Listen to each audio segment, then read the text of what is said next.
nikare bê nan û av jiyan bike ji bo me jinan ji bo civaka me bê parastin yek deqa jiyan li me heram e.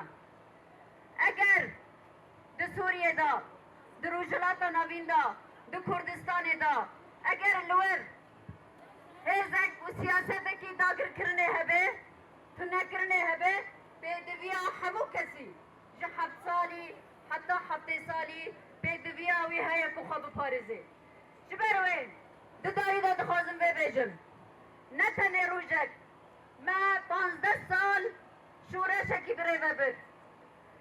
Em xwedî li destkeftiyê xwe divê derkevin. Gelek zimanên şerê taybetiyê ku dixwazin şûreşa me bi dawî bikin wekû her tişt û her tişt xelas bû nevê rengiya. Em dikevin pêvecûyekî nû. Ji bo wê dibe em tepûşînekî nû bidin.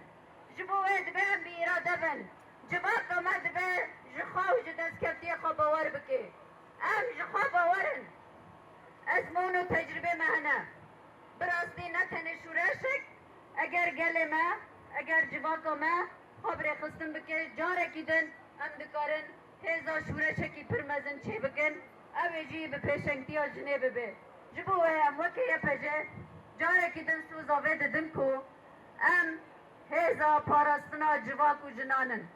Garantîkirina mafê jinan di destûra nû da, garantîkirina parastina tevayî civakê ye. Ji hemû kesan re ez dibêm silav, bi xeyratina we dikim, a serkeftin, a serkeftin, jin jiyan azadî. Jin jiyan azadî!